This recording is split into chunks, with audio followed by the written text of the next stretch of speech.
はい、こんにちは。松江の数学ですけども、今日はいよいよ第12回目となりました。不等式の最後の話をしたいと思いますので、二次不等式あるある問題ということで、今日お話をしたいと思います。よろしくお願いいたします。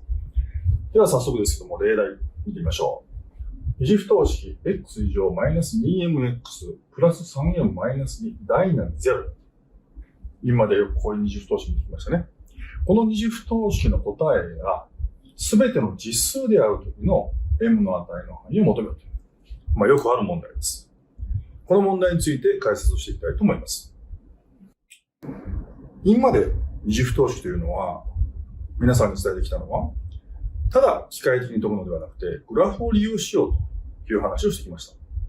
さあ、今までに積み重ねてきた二次不等式の問題で、解が全ての実数であるような二次不等式というのは、どういったグラフのイメージがあったでしょうか。確認してみましょう。今までやってきた形というのは、常に x 軸と左辺の二次関数といったグラフがどういった位置関係になるかによって答えのタイプが分かれてくるということでした。一番最初にやったのは、x 軸と2点で交わる場合。その次にやったのは、x 軸と1点で接する場合。そして前回やったのが、x 軸と共有点を持たない場合。この3つのタイプをやってきました。さて、この3つのタイプで、大なり0の不等式の解が全ての実数であるっていう風になるのはどのタイプでしたでしょうか。それをまず考えてみましょう。最初にやったこのタイプだったら、共有点が2箇所ありますので、正になる箇所は、ここの部分と、ここの部分になってきます。つまりこれは全ての実数にはなりませんね。違うな。二つ目のタイプは、正ですから、x 軸に接しているところ、ここは除かれます。そして、ここが浮かび上がっています。答えが多いわけですが、残念ながら全ての実数にはなりませんね。したがってこれも、×になります。ということはもう見えてきましたね。最後のタイプは、常に x 軸よりも浮かび上がっています。前回もやったとおりですが、すべての実数になっています。よろしいでしょうか。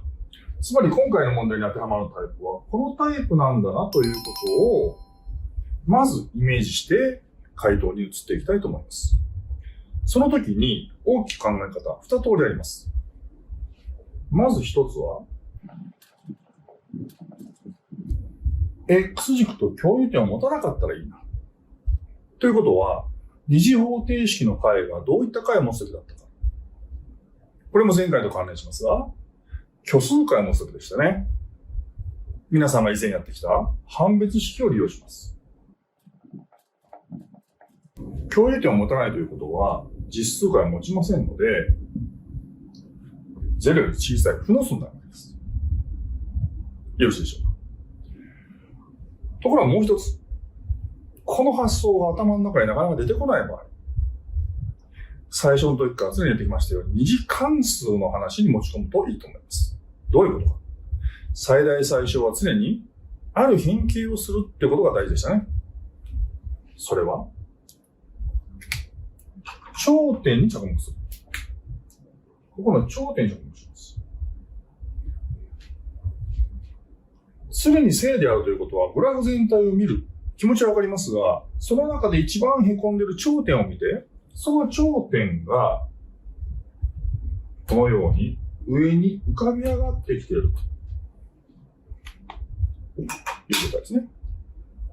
このようなグラフを利用する。頂点の y 座標が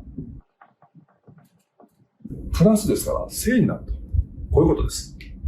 さあ、この発想をヒントにして、皆さん回答を考えてみてください。少し時間を取りましょう。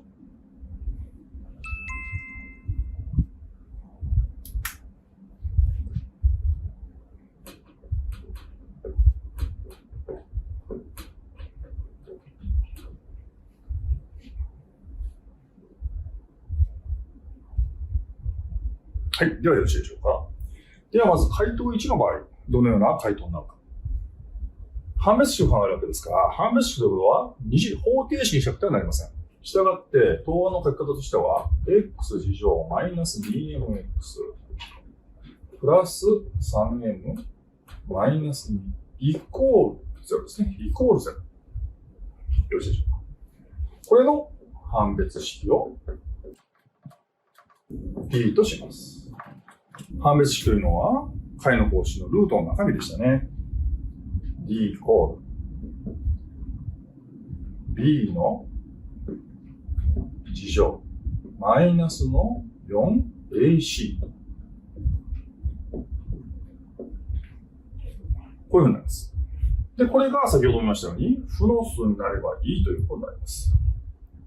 整理してみましょう。4m 次乗マイナスの 12m プラスの8。4で割りますね。m 次乗マイナスの 3m プラスの2。ということで、この二次不等式を解決すればいいということになります。もう今まで何度も言ってました。これは因数分解できます。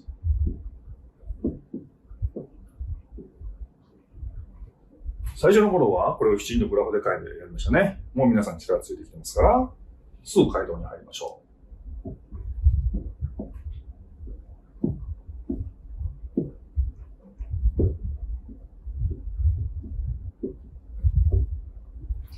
はい。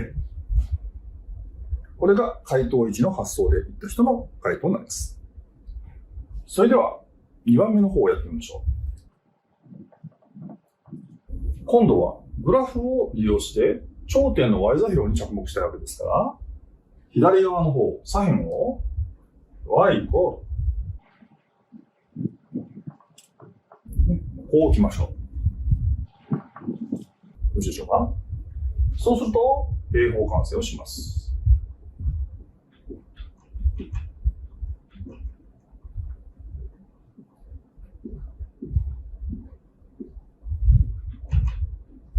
このようになりますね。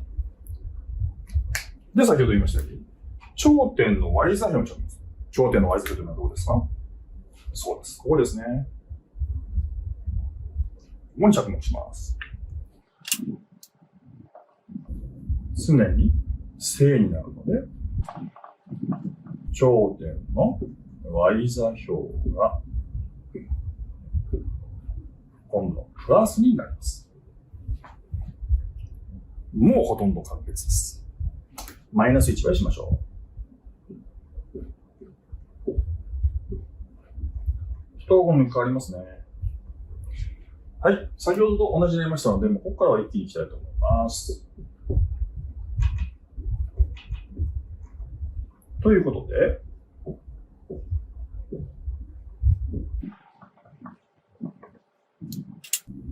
このようになります。さあ、今二次不等式を何回かに積み重ねてきました。皆さんに伝えたかったのは、常にグラフを利用する。視覚化という大事な発想を伝えてきましたので、今後このようなタイプの問題に取り組むときには、ぜひ視覚化という言葉をキーワードに押さえてください。では今回以上で終わります。ありがとうございました。